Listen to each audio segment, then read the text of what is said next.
Dear students, chapter 3 electoral politics हमारा चल रहा है। प्रीवियस क्लास में हमने what is our system of elections का हमारे यहाँ पर क्या सिस्टम है वो हमने देखा था। इलेक्टोरल कॉन्स्टिट्यूएंसीज के बारे में हमने डिस्कस किया, रिजर्व्ड कॉन्स्टिट्यूएंसीज हमने देखी, वोटर लिस्ट हमने देखी, नॉमिनेशन ऑफ कैंडिडेट्स जो है हमने इसके ऊपर डिस्कशन किया था। आज की क्लास में हम जिन टॉपिक्स के ऊपर डिस्कशन करेंगे वो हमारे टॉपिक्स है इलेक्शन कैंपेन, चुनाव अभियान। इलेक्शंस के दौरान जो पॉलिटिकल पार्टीज और कैंडिडेट्स के द्वारा जो इलेक्शन प्रोपेगेंडा के लिए इलेक्शन कैंपेन किए जाते हैं उनके बारे में हम डिस्कस करेंगे। इसके अलावा polling and counting of votes, किस प्रकार जो है पोलिंग होती है और जो वोटर्स जो वोट डालते हैं उसकी काउंटिंग किस प्रकार की जाती है वो हम देखेंगे। What max elections in India democratic, India में जो इलेक्शंस होते हैं वो किस प्रकार डेमोक्रेटिक है, उसके क्या रीजंस है वो हम देखेंगे। और इलेक्शंस करवाने के लिए जो इंडिपेंडेंट इलेक्शन कमीशन होता है उसके बारे में भी हम देखेंगे। इलेक्शन कमीशन में इलेक्शन कमिश्नर होता है, उसकी अपॉइंटमेंट कौन करता है, उसके क्या वर्क है, वो इलेक्शंस जो को किस प्रकार जो है हैंडल करता है, ये हम इस टॉपिक में डिस्कस करेंगे। Independent election commission. तो सबसे पहले हमारा जो टॉपिक है इलेक्शन कैंपेन, उसके बारे में हम डिस्कस करते हैं। तो चलते हैं टॉपिक के ऊपर, डिस्कस करते हैं। इलेक्शन कैंपेन, चुनाव अभियान। जब भी इलेक्शंस होते हैं तो उस समय प्रचार किया जाता है। कैंडिडेट्स जो है वोट मांगने के लिए जो जिस प्रकार की गतिविधियां एक्टिविटीज करते हैं वो इलेक्शन कैंपेन के अंतर्गत आती है। The main purpose of election is to give people a chance to choose the representatives, the government and the policies they prefer. तो इलेक्शंस का मेन पर्पस क्या है?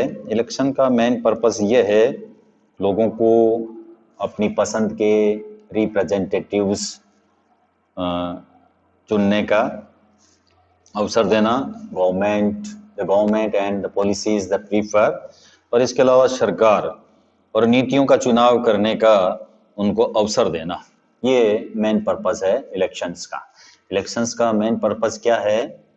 To give people a chance, people को एक chance देना, to choose the representatives, उनके जो प्रतिनिधि है उनको चूज करने का उनको चांस देना, द गवर्नमेंट को चूज करने का चांस देना, and the policies the prefer, और जो गवर्नमेंट की जो पॉलिसीज है उनको चूज करने का चांस लोगों को देना। ये मेन पर्पस है इलेक्शंस का। देयरफॉर, इसलिए it is necessary to have a free and open discussion about who is a better representative. तो कौन प्रतिनिधि बेहतर है, अच्छा प्रतिनिधि कौन सा है, रिप्रेजेंटेटिव्स कौन सा है, कौन पार्टी अच्छी सरकार देगी, अच्छी नीति कौन सी है, इस बारे में स्वतंत्र और खुली चर्चा भी जो है बहुत जरूरी है। Which party will make a better government और what is a good policy, तो ये चर्चा जो है करना बहुत जरूरी है। Therefore it is necessary to have a free and open discussion, इस बारे में फ्री एंड ओपन डिस्कशन होना चाहिए कि who is a better representative. Better representative कौन सा है? Which party will make a better government, कौन सी पार्टी जो है बेटर गवर्नमेंट देगी। What is a good policy, उनकी पॉलिसी गुड होगी नहीं होगी, इस बारे में फ्री एंड ओपन डिस्कशंस जो है necessary. This is what happens during elections campaign, और चुनाव अभियान के दौरान ये सब होता है, यही होता है, यही डिस्कशन होता है कि कौन सी पार्टी अच्छी है, कौन सी गवर्नमेंट अच्छी होगी, कौन से रिप्रेजेंटेटिव्स हमारे अच्छे होंगे। इस बात की चर्चा करना ही क्या है? इलेक्शन कैंपेन है। ये ही चुनाव अभियान है। चुनाव अभियान के दौरान इसी प्रकार की एक्टिविटी होती है इन आवर कंट्री, हमारे देश में such campaigns take place for a 2 week period between the announcement of the final list of candidates and the date of polling। तो हमारे देश में कैंडिडेट्स की जो फाइनल सूची होती है उसकी घोषणा होने और मतदान की तारीख के बीच आमतौर पर 2 सप्ताह का जो समय होता है वो चुनाव प्रचार के लिए दिया जाता है। 2 वीक पीरियड्स जो है वो दिया जाता है between the announcement of the final list of candidates, जब कैंडिडेट्स की फाइनल लिस्ट का अनाउंसमेंट हो जाता है, और the date of polling, polling की डेट जो है वो फिक्स हो जाती है, उसके बीच में 2 वीक पीरियड जो है वो इस प्रकार के कैंपेन के लिए दिया जाता है, इस प्रकार के चुनाव अभियान के लिए 2 सप्ताह का समय दिया जाता है।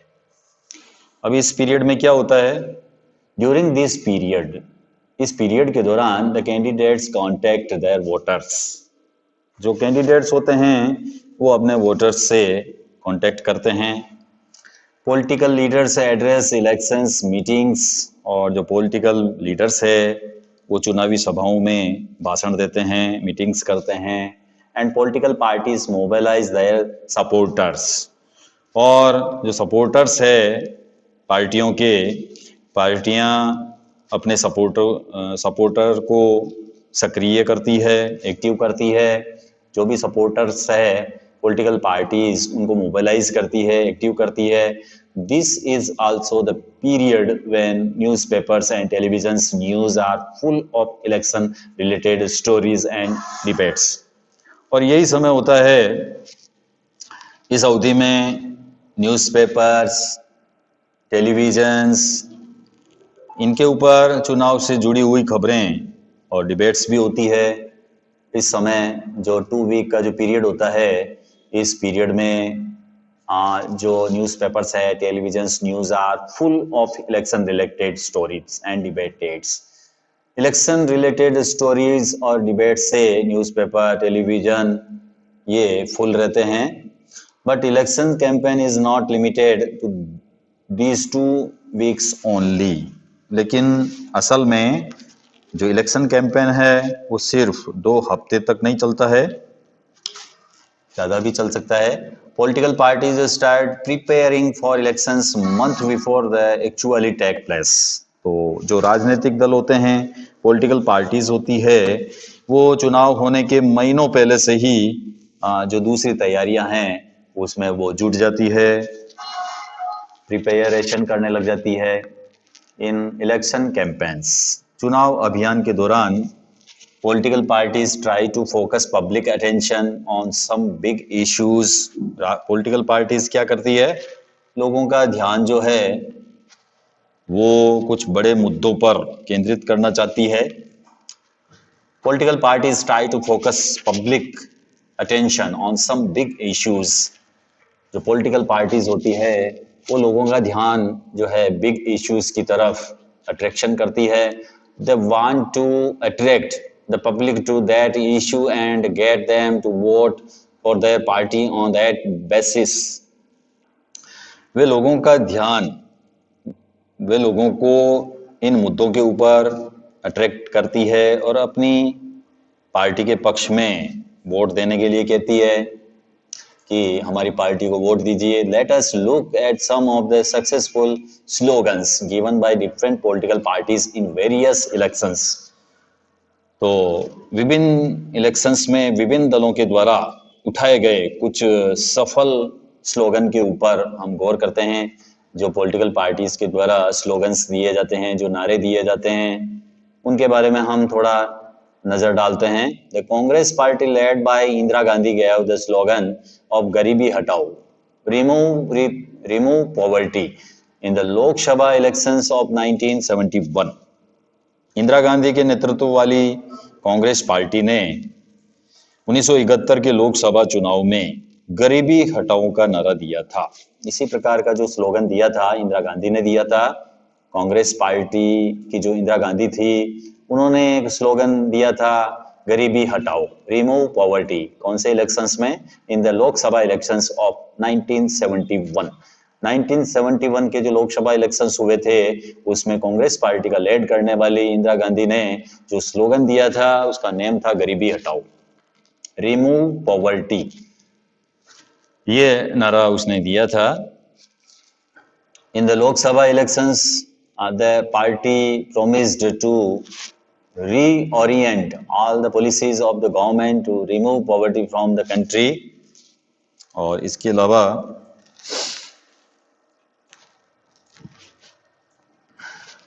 अलावा पॉलिसीज में बदलाव करके सबसे पहले देश में जो है वो गरीबी हटाएगी, ऐसा भी उन्होंने वायदा किया था। सेव डेमोक्रेसी, ये इस प्रकार का स्लोगन है। ये स्लोगन किसने दिया था? Was the slogan given by Janata Party under the leadership of Jayaprakash Narayan.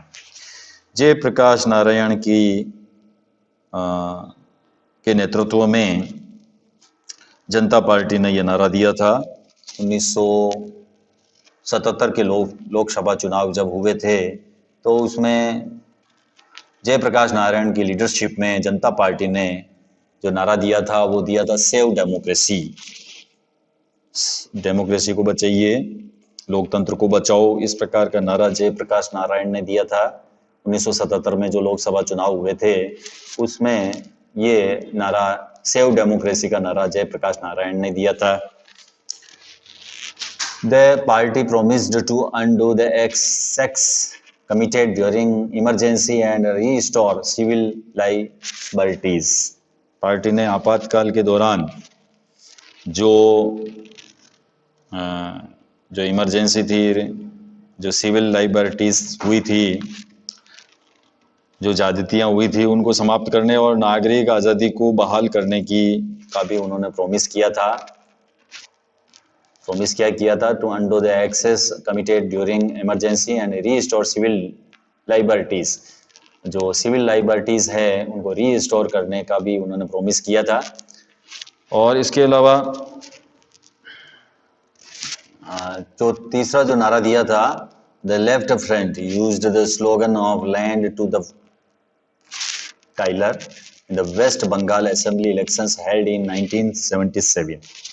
और वामपंथी दलों ने, लेफ्ट फ्रंट ने भी 1977 में जो पश्चिम बंगाल विधानसभा हुए थे उसमें जमीन जोतने वालों को का नारा दिया था, land to the tiller, tiller को लैंड दी जाए, जो जमीन जोतते हैं उनको लैंड दे दी जाए, इस प्रकार का नारा दिया गया वेस्ट बंगाल में। वेस्ट बंगाल असेंबली के जो इलेक्शंस हुए थे 1977 में उसमें ये नारा लेफ्ट फ्रंट ने दिया था। लेफ्ट फ्रंट ने इस नारे को यूज किया था। कौन सा? Land to the tiller. कहाँ पर किया था? वेस्ट बंगाल असेंबली इलेक्शंस में जो 1977 में हुए थे। इसी प्रकार चौथा नारा दिया था, protect the self respect of the Telugus. इसी प्रकार जो है एक अन्य और स्लोगन दिया गया था तेलुगु स्वाभिमान का, self respect of the Telugus. Telugu स्वाभिमान का भी नारा दिया गया था।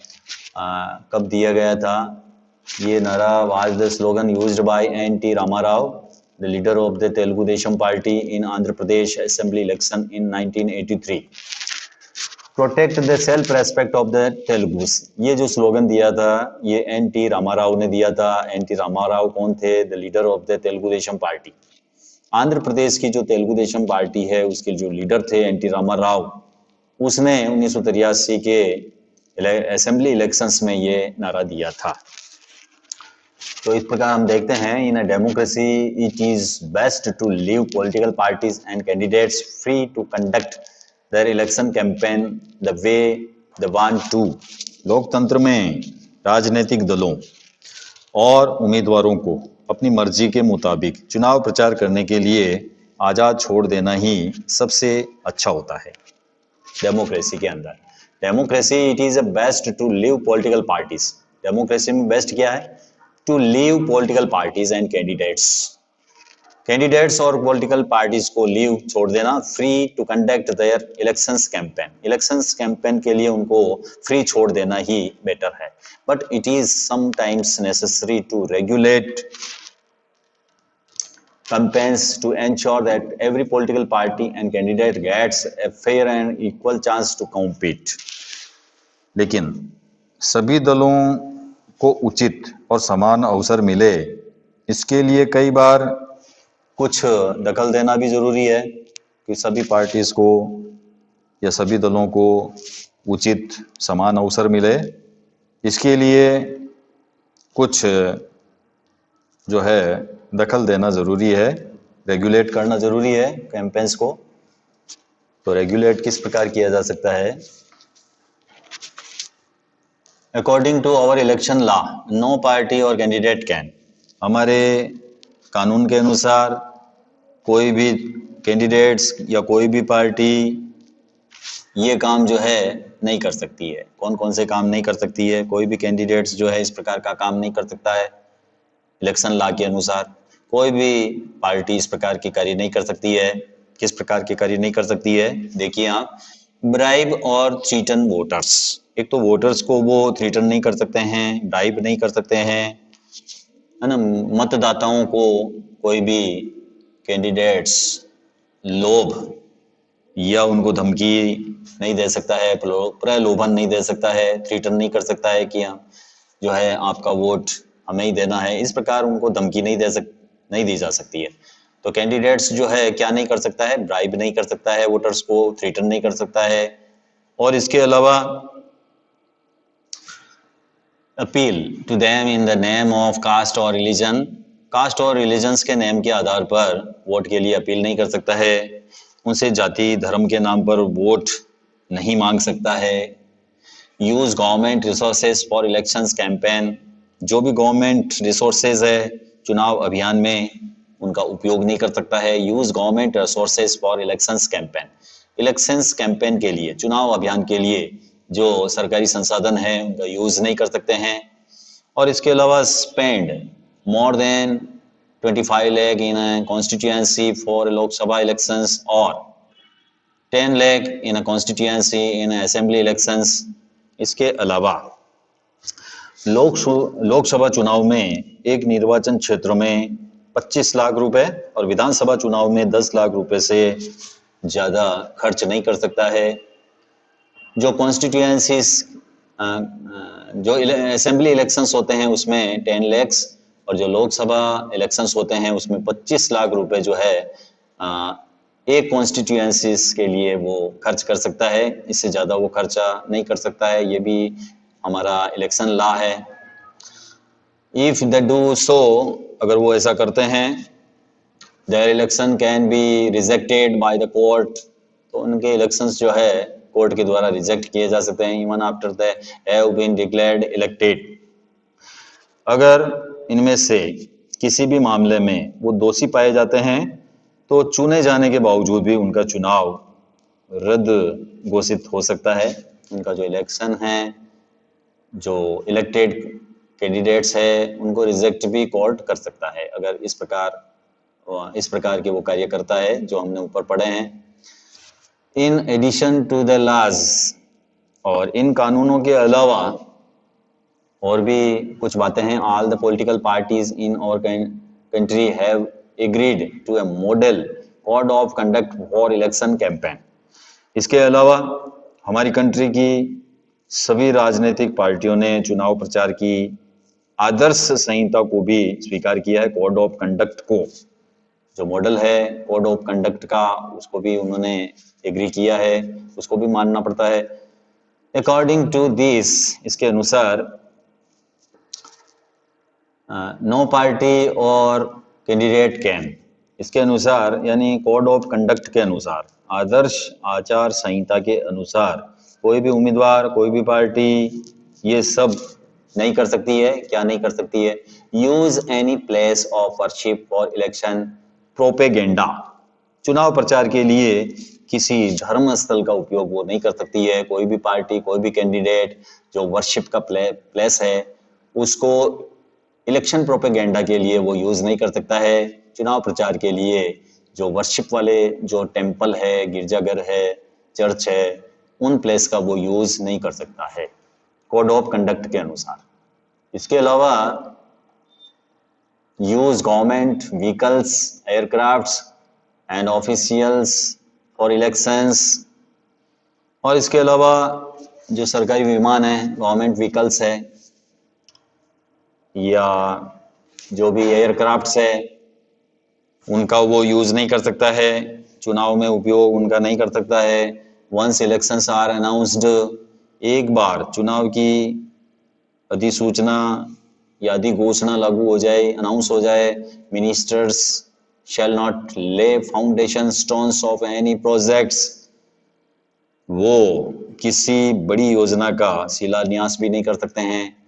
जो कोई भी एनी प्रोजेक्ट हो, उसका फाउंडेशन स्टोन्स जो है वो ले नहीं कर सकते हैं, शिलान्यास नहीं कर सकते हैं। Take any big policy decisions, और इसके अलावा बड़े नीतिगत फैसले भी वो नहीं कर सकते हैं। मेक एनी प्रोमिसेस और प्रोवाइडिंग पब्लिक फैसिलिटीज, और लोगों को सुविधाएं देने वाले प्रॉमिस भी वो नहीं कर सकते हैं। एक बार अगर चुनाव की घोषणा हो जाती है तो इस प्रकार के कार्य वो नहीं कर सकते हैं इलेक्शन लॉ के अनुसार, कोड ऑफ कंडक्ट के अनुसार।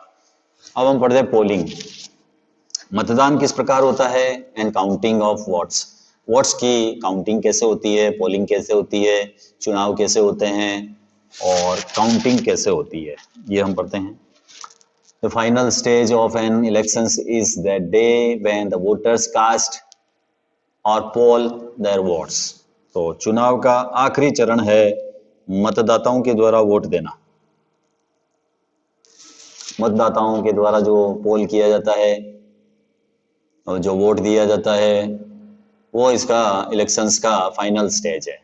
That day is usually called the election day, और इस दिन को यूजुअली चुनाव का दिन कहते हैं, इलेक्शन डे कहते हैं। जिस दिन इलेक्शन होते हैं उस दिन को हम usually called the election day. Election day कहा जाता है every person whose name is on the voters list. Everyone, कोई भी व्यक्ति जिसका नाम वोटर लिस्ट में है, can go to a nearby polling booth. मतदाता सूची में नाम वाला हर व्यक्ति अपने इलाके में स्थित मतदान केंद्र पर जाता है, पोलिंग बूथ पर जाता है। Situated usually in A local school और ए गवर्नमेंट ऑफिस। ये मतदान केंद्र अस्थायी तौर पर स्थानीय स्कूल में हो सकता है, किसी सरकारी इमारत में बना होता है, वहां पर जो है वोटर्स जाता है। पोलिंग बूथ जो होता है वो लोकल स्कूल में सिचुएटेड होता है, या गवर्नमेंट ऑफिस में भी ये जो है सिचुएटेड हो सकता है। Once the voter goes inside the booth, जब मतदाता मतदान केंद्र में जाता है, अंदर जाता है, once the voter goes inside the booth, booth के अंदर जाता है, the election officials identify her। तो चुनाव अधिकारी क्या करते हैं, उसे पहचानते हैं, आइडेंटिफाई हर, उसकी आइडेंटिफिकेशन करते हैं, पहचान करते हैं। Put A mark on her finger, और उसकी जो फिंगर है उसके ऊपर मार्क किया जाता है। पहचान कर उसकी अंगुली पर काला निशान लगाया जाता है। Put a mark on her finger and allow her to cast her vote, और उसे वोट डालने की अनुमति देते हैं। जो भी इलेक्शन ऑफिसर होते हैं उनकी पहचान करते हैं, और फिर उसके फिंगर के ऊपर मार्क किया जाता है। And then allow her to cast her vote. An agent of each candidate is allowed to sit inside the polling booth, और सभी उम्मीदवारों के जो एजेंट्स होते हैं वो पोलिंग बूथ के अंदर बैठने की उनको इजाज़त होती है, अलाउ किया जाता है inside the polling booth, and ensure that the voting takes place in a fair way, और जिसमें कि वो देख सके कि चुनाव ठीक ढंग से हो रहे हैं या नहीं हो रहे हैं, ये वो देखते हैं।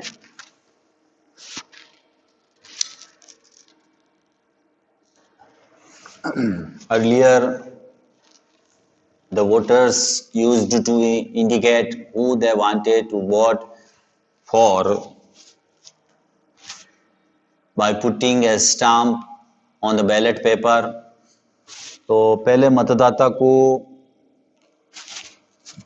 एक मतपत्र दिया जाता है। हालांकि अब तो इलेक्ट्रॉनिक वोटिंग मशीन से पोलिंग होने लग गया है, लेकिन ये पहले की बात है।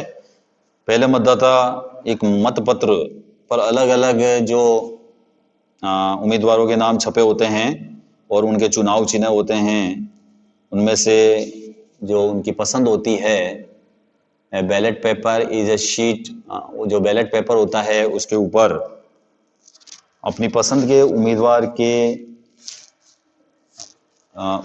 का जो चुनाव चिन्ह होता है उस पर मोहर लगाकर वो अपनी सहमति व्यक्त करता है। A ballot paper is a sheet of paper on which the names of the contesting candidates along with party name and symbols are listed.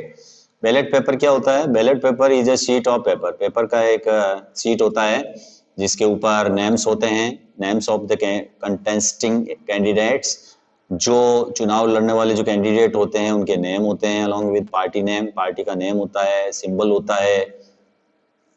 Nowadays electronic voting machines are used to record votes, लेकिन आजकल जो है EVM का use vote को record करने के लिए होने लग गया है। अब मतदान के लिए इलेक्ट्रॉनिक वोटिंग मशीन का इस्तेमाल होने लगा है।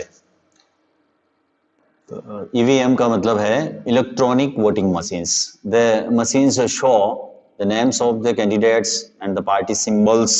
मशीन के ऊपर कैंडिडेट्स के नाम होते हैं, उनके चुनाव चिन्ह बने होते हैं। Independent candidates to have their own symbols.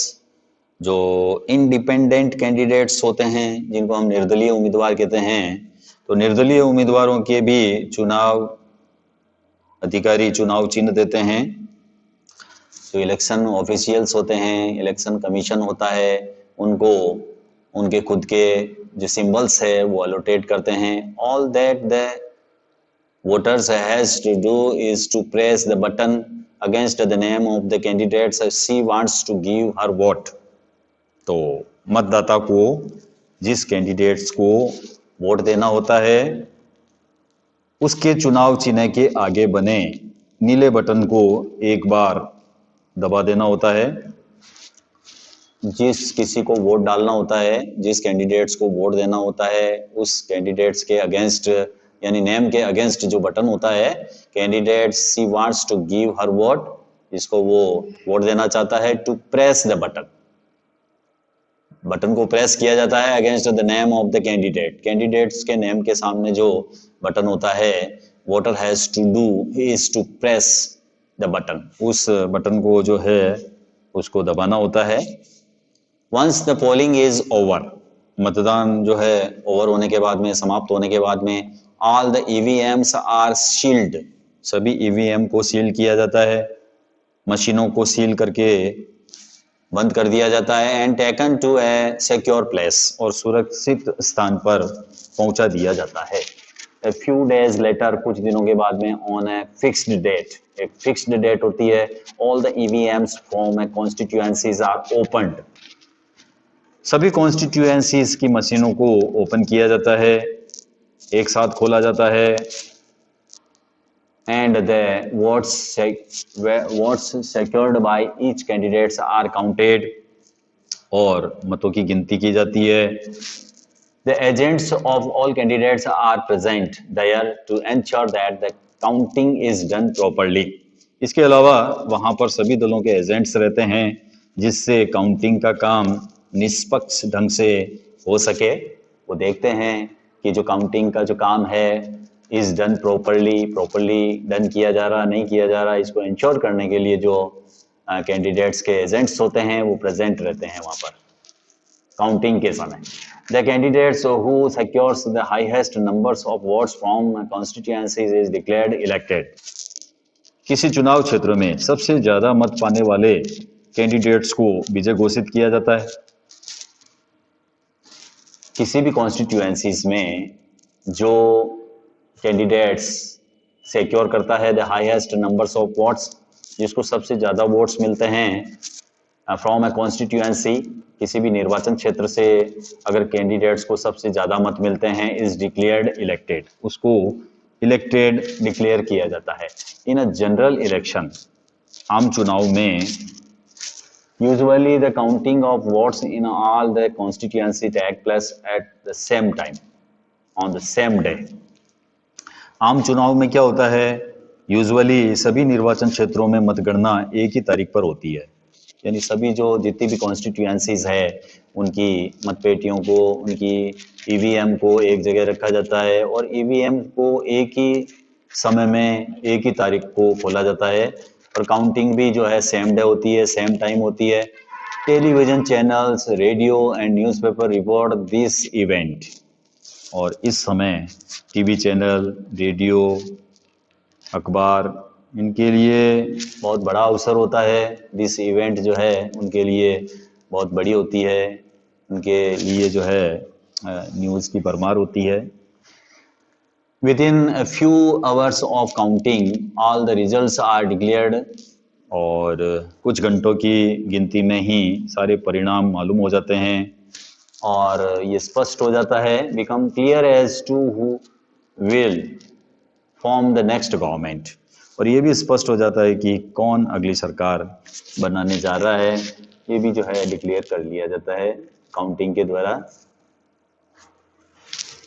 Next जो है हमारा जो टॉपिक है, what makes elections in India democratic. Bharat में चुनाव क्यों लोकतांत्रिक है, भारत में जो इलेक्शंस होते हैं वो डेमोक्रेटिक क्यों है, ऐसे कौन से रीजंस है जिसके कारण हमारी कंट्रीज में जो इलेक्शंस होते हैं वो लोकतांत्रिक तरीके से होते हैं. तो इसके बारे में हम रीजंस पढ़ते हैं. We get to read a lot about unfair practice in elections. हम चुनाव में जो अनफेयर प्रैक्टिस होती है, जो गड़बड़ियाँ होती है, धांधलियाँ होती है, उसके बारे में हम पढ़ते रहते हैं.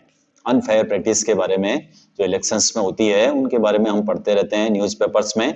Newspapers and television reports often refer to such allegations. तो अखबार है, टीवी चैनल है, इन खबरों में अक्सर ऐसी जो एलिगेशंस की जो चर्चा होती है वो हम पढ़ते हैं. Most of these reports are about the following. अधिकांश खबरों में कुछ इस तरह की जो धांधलियां हैं, जो गड़बड़ियां हैं, उनकी सूचना हमको प्राप्त होती है. कौन कौन सी सूचना हमको प्राप्त होती है? Inclusion of false names and exclusion of genuine names in the voter list. ये भी हम सुनते हैं. मतदाता सूची में फर्जी नाम डालने और असली नामों को गायब करने की गड़बड़ी हम देखते हैं, अनफेयर प्रैक्टिस देखते हैं. इंक्लूजिंग ऑफ फॉल्स नेम्स, जो फॉल्स नेम है, फर्जी वोटर्स है, उनको इंक्लूजन किया जाता है और जो जेन्युइन नेम्स है उनको एक्सक्लूजन किया जाता है वोटर लिस्ट से. जो जेन्युइन नेम्स है, जिनका नाम होना चाहिए, उनको वोटर लिस्ट से हटा दिया जाता है और जो फॉल्स नेम्स होते हैं उनको इंक्लूजन कर दिया जाता है. ऐसा भी हम सुनते हैं. इसके अलावा miss use of government facilities, जो गवर्नमेंट फैसिलिटीज है उसका मिस यूज किया जाता है. And officials by the ruling party, शासक के द्वारा जो सरकारी सुविधाएं हैं, अधिकारियों के दुरुपयोग की भी हमको सूचना मिलती है. जो भी रूलिंग पार्टी है, जो ऑफिशियल्स है, गवर्नमेंट फैसिलिटीज है, उनका मिसयूज करते हैं. इसके अलावा excessive use of money by rich candidates, जो रिच कैंडिडेट्स है उनके द्वारा मनी का एक्सेसिव यूज होता है. जो धनी उम्मीदवार है, अमीर उम्मीदवार है, बड़ी पार्टियां हैं, उनके द्वारा बड़े पैमाने के ऊपर धन खर्च किया जाता है. And intimidation of voters and rigging on the polling day. मतदान के दिन चुनावी धांधली, मतदाताओं को डराना, फर्जी मतदान कराना, ये इस प्रकार की गड़बड़ियां भी होती है. Many of these reports are correct. इनमें से मैनी रिपोर्ट्स करेक्ट होती है. We feel unhappy when we read or see such reports. जब हम इस प्रकार की रिपोर्ट्स को रीड करते हैं, देखते हैं, तो वी फील अनहैप्पी, हमको दुख होता है. But fortunately they are not on such a scale so as to defeat the very purpose of elections. लेकिन fortunately, सौभाग्य से, ये गड़बड़ियां इतने बड़े पैमाने पर नहीं होती है कि इलेक्शंस के उद्देश्यों को ही जो है वो खराब कर दें। इस प्रकार की जो गड़बड़ियां होती है वो लार्ज स्केल पर नहीं होती है। This became clear. This became clear if we ask a basic question. इस परिप्रेक्ष्य में अगर हम एक एक करके अगर हम क्वेश्चन करें तो can a party win an election and come to power not because it has popular support but through electoral malpractices. तो एक तो क्वेश्चन ये है कि क्या कोई पार्टी बिना सपोर्ट के, बिना जन समर्थन के, सिर्फ चुनावी जो धांधलियां हैं उनके सहारे चुनाव जीतकर सत्ता में आ सकती है क्या? एक तो यह है, this is a vital question, ये एक महत्वपूर्ण सवाल है। Let us carefully examine various aspects of this question. आइए इस क्वेश्चन के विभिन्न पहलुओं के ऊपर हम सावधानी से गौर करें। इंडिपेंडेंट इलेक्शन कमीशन, इसके लिए स्वतंत्र चुनाव आयोग बनाया गया है जो चुनाव करवाने का काम करता है। इंडिपेंडेंट इलेक्शन कमीशन, चुनाव आयोग। चुनाव आयोग के बारे में हम देखते हैं। One simple way of checking whether elections are fair or not is to look at who conduct the elections. चुनाव निष्पक्ष हुए हैं या नहीं हुए हैं, इसे जांचने का एक सरल तरीका यह है कि ये देखना कि उनका संचालन कौन करता है, इलेक्शंस को कंडक्ट कौन करता है, कि चुनाव जो है फ्री एंड फेयर हुए हैं या नहीं हुए हैं। इसको देखने का एक तरीका यह है कि उनको कौन कंडक्ट करवाता है। Are they independent of the government, क्या चुनाव कराने वाले लोग सरकार से स्वतंत्र होते हैं। और कैन द गवर्नमेंट और द रूलिंग पार्टी इन्फ्लुएंस और प्रेशराइज देम, क्या सरकार या जो रूलिंग पार्टी है उन पर प्रेशर बनाती है, प्रभाव जमाती है। Do they have enough powers to be able to conduct free and fair elections, क्या उनके पास फ्री एंड फेयर चुनाव कराने की शक्ति है। Do they actually use this powers, क्या वो इन पावर्स का वास्तव में प्रयोग करते हैं। The answer to all these questions is quite positive for our country. हमारे देश के लिए इन सवालों का जवाब काफी हद तक पॉजिटिव है, सकारात्मक है। In our country, elections are conducted by an independent and very powerful election commissions (EC). हमारे देश में चुनाव एक स्वतंत्र और बहुत ही पावरफुल चुनाव आयोग के द्वारा करवाए जाते हैं, EC के द्वारा करवाए जाते हैं। हमारे यहाँ जो चुनाव होते हैं वो conducted by an independent and very powerful election commission. हमारे यहाँ पर जो चुनाव कराए जाते हैं वो इंडिपेंडेंट एंड पावरफुल जो संस्था है EC इलेक्शन कमीशन, उसके द्वारा करवाए जाते हैं। It enjoys the same kind of independence that the judiciary enjoys, इसे न्यायपालिका के समान ही सारे अधिकार प्राप्त है। जिस प्रकार जुडिशरी को राइट्स है उसी प्रकार के राइट्स EC को भी दिए गए हैं ताकि ये फ्री एंड फेयर इलेक्शंस करवा सके। The chief election commissioner CEC is appointed by the president of India. चुनाव आयोग का जो मुख्य निर्वाचन आयुक्त होता है उसका अपॉइंटमेंट भारत के राष्ट्रपति के द्वारा किया जाता है। इलेक्शन कमिश्नर का अपॉइंटमेंट कौन करता है? By the president of India. जो EC है इलेक्शन कमीशन, उसका जो कमिश्नर है इलेक्शन कमिश्नर, चुनाव आयुक्त, उसको कौन नियुक्त करता है? भारत का राष्ट्रपति नियुक्त करता है। बट वंस अपॉइंटेड, लेकिन एक बार इसको अपॉइंटेड कर दिया जाता है, the chief election commissioner is not answerable to the president or the government. एक बार नियुक्ति हो जाने के बाद में निर्वाचन आयुक्त जो है वो राष्ट्रपति और सरकार के प्रति जवाबदेह नहीं रहता है। Even if the ruling party or the government does not like what the commission does, it is virtually impossible for it to remove the CEC। अगर शासक पार्टी, रूलिंग पार्टी और गवर्नमेंट को चुनाव आयोग पसंद न हो तब भी मुख्य निर्वाचन आयुक्त को हटा पाना लगभग असंभव है। अगर गवर्नमेंट को पसंद नहीं है कमिश्नर या रूलिंग पार्टी को कमिश्नर पसंद नहीं है तो भी एक बार अपॉइंटमेंट हो जाने के बाद में उसको सीईसी से रिमूव नहीं किया जा सकता है। Very few election commissions in the world have such wide-ranging powers as the Election Commission of India.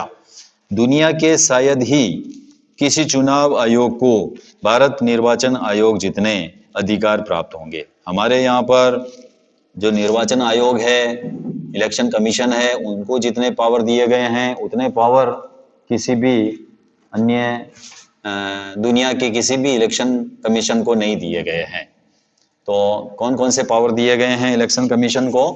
एक तो EC takes decisions on every aspect of conduct and control of elections from the announcement of elections to the declaration of results. निर्वाचन आयोग चुनाव की अधिसूचना जारी करने से लेकर चुनावी नतीजों की घोषणा तक पूरी चुनाव प्रक्रिया के संचालन के हर पहलू पर वो निर्णय लेता है। It implements the code of conduct and punishes any candidates or party that violates its। ये आदर्श चुनाव संहिता लागू करता है, कोड ऑफ कंडक्ट को इम्प्लीमेंट करता है। चुनाव आयोग क्या करता है? कोड ऑफ कंडक्ट को इम्प्लीमेंट करता है और पनिशेज और सजा देता है किनको? जो इसका उल्लंघन करते हैं। जो पार्टीज, जो कैंडिडेट्स इस कोड ऑफ कंडक्ट का वायोलेट्स करते हैं उनको पनिशमेंट देने का भी कार्य चुनाव आयोग करता है। इसके अलावा ड्यूरिंग द इलेक्शन पीरियड के दौरान the EC can order the government to follow some guidelines. इसके अलावा चुनाव के दौरान चुनाव आयोग सरकार को दिशा निर्देश मानने का आदेश भी जारी करता है। उसके जो दिशा निर्देश होते हैं, जो गाइडलाइन जारी की जाती है, उसको फॉलो करने के लिए गवर्नमेंट को ऑर्डर जारी करता है। To prevent use and misuse of governmental power to enhance its chances to win elections or to transfer some government officials। इसके अलावा इसमें सरकार द्वारा चुनाव जीतने के लिए चुनाव में सरकारी मशीनरी का दुरुपयोग रोकना या अधिकारियों का तबादला करना, ये भी इसमें शामिल है। ट्रांसफर सम गवर्नमेंट ऑफिशियल्स, जो गवर्नमेंट ऑफिशियल्स होते हैं उनके जो ट्रांसफर किए जाते हैं उनको भी वो बैंड कर सकता है। व्हेन ऑन इलेक्शन ड्यूटी, चुनाव ड्यूटी के ऊपर जो गवर्नमेंट ऑफिसर्स होते हैं work under the control of the EC and not the government, और चुनाव ड्यूटी पर तैनात जो अधिकारी होते हैं वो सरकार के कंट्रोल में नहीं होते हैं, वो चुनाव आयोग के अधीन काम करते हैं, वो ईसी के कंट्रोल में काम करते हैं। जो भी कर्मचारी लगाए जाते हैं वो गवर्नमेंट उनके ऊपर कंट्रोल नहीं करती है, कंट्रोल ईसी करता है। इन द लास्ट 25 years और सो, पिछले करीब 25 वर्षों के दौरान the election commission has begun to exercise all its powers and even expand them.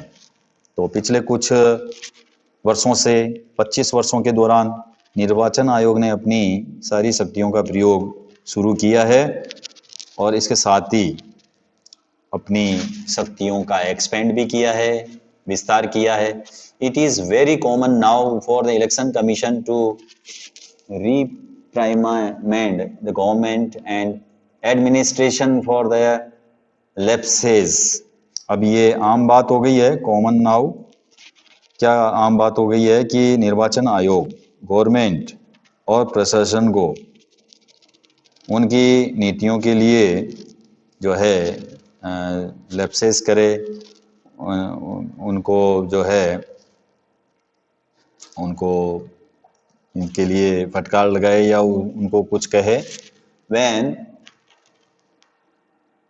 when election officials come to the opinion that polling was not fair in some booths or even an entire constituency, they order a repoll। अगर चुनाव अधिकारियों को ये लगता है कि कुछ polling booth के ऊपर या पूरे चुनाव क्षेत्र में मतदान जो हो रहा है वो ठीक ढंग से नहीं हो रहा है, तो फिर वो वहाँ रीपोल का ऑर्डर जारी कर सकता है, पुनर्मतदान का आदेश दे सकता है। अगर चुनाव आयोग को ये लगता है कि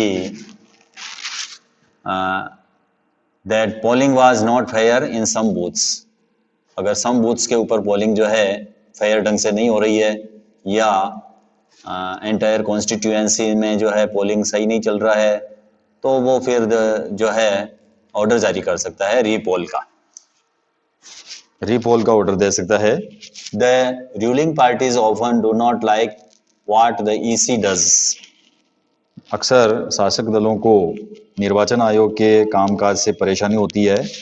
जो निर्वाचक, जो रूलिंग पार्टीज होती है, वो जो ईसी करता है उससे उनको परेशानी होती है, but they have to obey, लेकिन उन्हें निर्वाचन आयोग के आदेश ओबे करने पड़ते हैं, मानने पड़ते हैं। This would not have happened if the EC was not independent and powerful, अगर ईसी स्वतंत्र और शक्तिशाली नहीं होता तो ये संभव नहीं होता। तो फिर जो है रूलिंग पार्टी जो है वो अपनी मनमानी करती, इसीलिए इसी को जो है इंडिपेंडेंट बनाया गया है, पावरफुल बनाया गया है, ताकि जो इलेक्शंस हो वो फेयर हो, फ्री हो। फ्री एंड फ्री इलेक्शंस के लिए इलेक्शन कमीशंस को पावर दिए गए हैं और इसको इंडिपेंडेंट बनाया गया है। नेक्स्ट हमारा जो टॉपिक है पॉपुलर पार्टिसिपेशन, तो इस टॉपिक के ऊपर हम नेक्स्ट क्लास में चर्चा करेंगे। चुनाव में लोगों की क्या भागीदारी है, इलेक्शंस में क्या पार्टिसिपेशन होती है लोगों की, ये हम नेक्स्ट क्लास में देखेंगे। Thank you, have a nice day.